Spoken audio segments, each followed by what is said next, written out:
I finally had some time to sit down and catch up on the most recent Battlefront 2 community transmissions and updates from the team. I know I'm super late to the party, forgive me, but let's jump into some news so I can learn about the news and I'll give you my thoughts on a few things. Geonosis will initially be available for the Galactic Assault mode. The Geonosis update will include, of course, Geonosis, Obi-Wan Kenobi as a playable hero, and some new vehicles. The update goes live on November 28th. As we know, Galactic Assault has 3 phases to every match. In the first phase of the Geonosis Galactic Assault map, the clones must reactivate a damaged AT-TE. This phase takes place in the Geonosian canyons and focuses on infantry combat. In the second phase, the clones must destroy 2 hard cell troop transports. According to the community transmission, the second phase kind of shifts from a focus on infantry combat to a focus on vehicular combat. Quote, "The tight canyons will give way to a vast battlefront, meaning a change in tactics and gameplay will be required." Close quote. And in the third phase of the match, the clones have to recapture some abandoned turbo lasers and take down the droid core ship. What sounds really awesome about the third phase is that, as they put it, it's not a narrow funnel that leads to the final section of the map. The capture point in the third phase is actually 200 meters wide. There's a lot of room. This is a big ass map. And what prevents this enormous capture point from being indefinitely contested is that the point can only be captured by AT-TEs. And what's neat about the AT-TEs is that they're dynamically placed on the map. You won't be able to spawn in as one of these vehicles. So think of kind of like, I guess, Battlefield, vehicles on the map ready for you to just hop in and out of. I like this. It should change things up a little bit, create a really different feel to the gameplay, maybe even increase the level of teamwork. I'm loving the descriptions of each phase. It sounds like a mixture of Galactic Assault and Conquest in a way, at least in terms of the enormous space. And that makes sense. With all the other locations in the game, the development team made the Galactic Assault map first for each map, and then created smaller maps within the bigger Galactic Assault maps in order to make maps for the various smaller game modes, if that makes sense. Geonosis, on the other hand, was designed with the Conquest mode in mind first rather than Galactic Assault. So they start big and they whittle it down to smaller maps to fit smaller game modes. So this will be an enormous map, and yeah, Geonosis is coming out for the large-scale, non-linear game mode.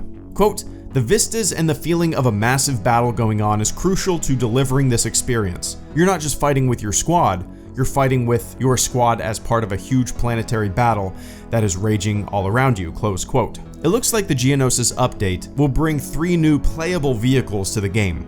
The AT-TE, which, as I've said, will not be available using battle points, but rather it will be dynamically spawned around the map. It's an off-rails vehicle, player-controlled, and another awesome thing about the AT-TE is that it acts as a mobile spawn point. So spawn points are constantly changing, which sounds great, especially with the large-scale non-linear game mode in mind.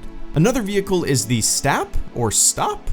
I don't think I've actually ever heard that pronounced. Anyway, I'm just gonna call it the STAP. They seem like they're more for fast transport than anything else, similar to the speeder bikes on Endor, which I never ride. Do you? I mean, I don't think I've hopped on a speeder bike since the first day of the game's release. The STAP has a few abilities: light blaster cannon, which is its primary weapon. It also has a motion sensor, which will detect all nearby enemies, a heat sink, which will prevent the STAP's primary weapon from overheating for a short time, and a laser barrage, which is a rapid fire burst of cannon fire that charges up and unleashes high damage onto its target. And the third playable vehicle is the BARC Speeder, BARC Speeder, which is the clone's equivalent of the STAP. It literally has the same exact abilities. There was also a mention of the OG-9 homing spider droid, which was basically described as the droid's answer to the AT-TE, but I don't know if it's a playable vehicle. At least as far as I can tell, that question hasn't been answered. I don't know if it's a playable vehicle or not. Maybe it is. Maybe that question has been answered, but I haven't been able to find it, so I don't know. Now, the first thing that I was worried about when I read just how open and broad the final 2 phases of this map will be were just long-range snipers and not having cover. You guys know that I prefer close quarters gameplay, urban combat. That's what I really love, close quarters gameplay. But EA's post actually addresses this quite well. Quote, Being a more open-ended space, some might worry that Geonosis could become too much of a haven for long-range specialists. This is something that Peter and the team are keeping their eyes on. With vehicles at the heart of the gameplay and objectives on this map, you won't really help your team much by sitting behind a rock to snipe from 200 meters away. Indirectly, sure, as you're earning battle points and can spawn in as vehicles, enforcers, or heroes, but not directly, close quote. Now, they talk about not helping the team by just sitting behind a rock as if that's a deterrent from camping. But from my experience, people play for themselves rather than as a cohesive team. I mean, the majority of players seem to just use every single game mode, no matter how teamwork oriented it's designed to be, as their own personal deathmatch. So I definitely don't think the idea that, sitting behind a rock and sniping from a long distance will be detrimental to your overall team. I don't think people will really care about that. They're gonna do it anyway, right? Quote, "We're providing lots of cover across the map as well, to give you a fair chance of not getting sniped." Also, looking at the film, Attack of the Clones, there's a cool moment when a big dust storm hits the battlefield. Players will see that we've incorporated the storm into gameplay as a transition between phases, breaking up the openness of the map for a little while, close quote. So the dust storm sounds pretty awesome. That sounds like a pretty solid solution to the problem of too many snipers just camping behind a rock, and I'm excited to see how that kind of fits into the gameplay.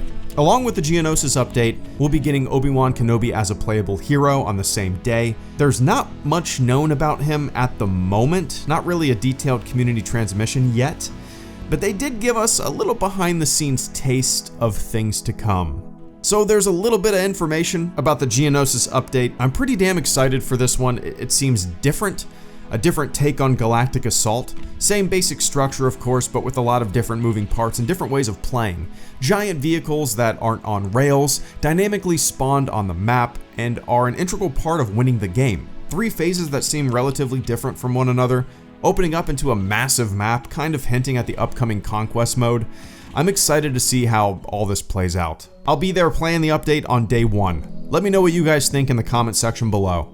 HelloGreedo, out.